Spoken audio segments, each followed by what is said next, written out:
आज मैं आप लोगों को श्री वाल्मीकि रामायण का अरण्य कांड का 33वां सर्ग सुनाती हूँ, जिसमें शूर्पणखा का रावण को फटकारना है। अपने भाई को वह किस तरह फटकार रही है, सो इस कथा में सुनिएगा।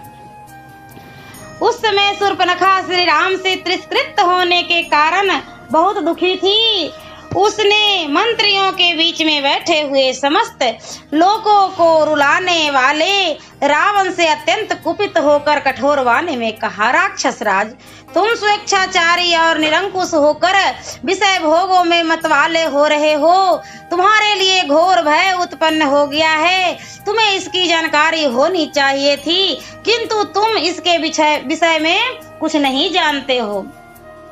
जो राजा निम्न श्रेणी के भोगों में आसक्त हो, स्वेच्छाचारी और लोभी हो जाता है, उसे मरघट की आग के समान है ये मानकर प्रजा उसका अधिक आदर नहीं करती है। जो राजा ठीक समय पर स्वयं ही अपने कार्यों का संपादन नहीं करता, वह राज्य और उन कार्यों के साथ ही नष्ट हो जाता है।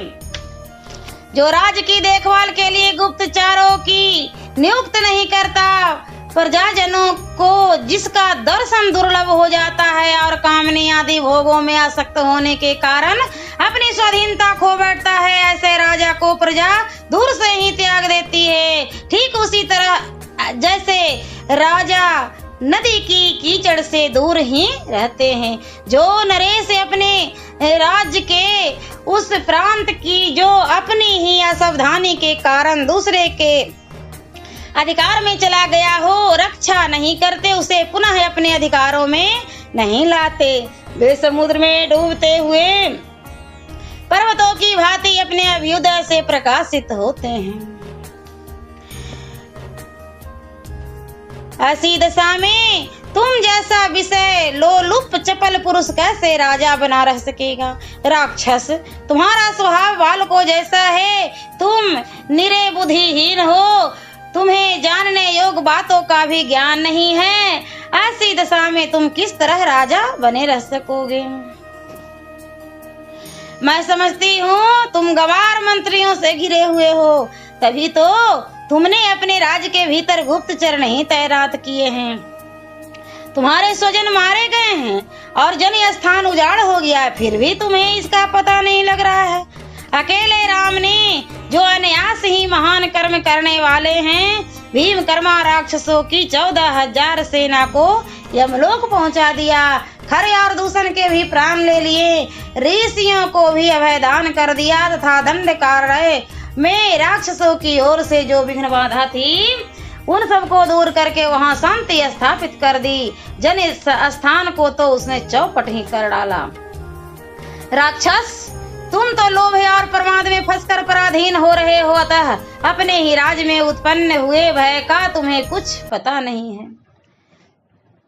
जो राजा कठोरता पूर्ण बर्ताव करता अथवा तीखे स्वभाव का परिचय देता है, सेवकों को बहुत कम वेतन देता है, प्रमाद में पड़ा और गर्व से भरा रहता है तथा स्वभाव से ही सठ होता है, उसके संकट में पड़ने पर सभी प्राणी उसका साथ छोड़ देते हैं, उसकी सहायता के लिए आगे नहीं बढ़ते।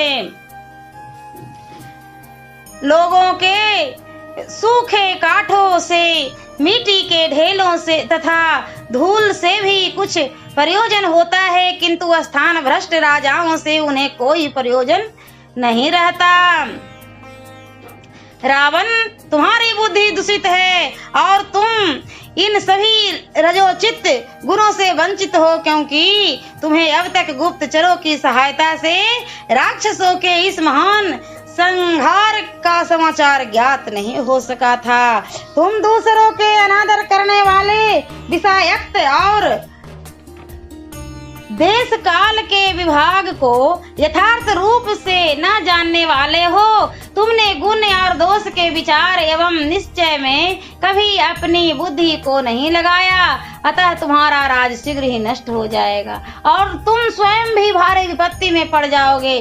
शूर्पणखा के कहे गए अपने दोषों और बुद्धि पूर्वक विचार करके धन अभिमान और बल से संपन्न वह निशाचर रावण बहुत देर तक सोच विचार एवं चिंता में पड़ा रहा।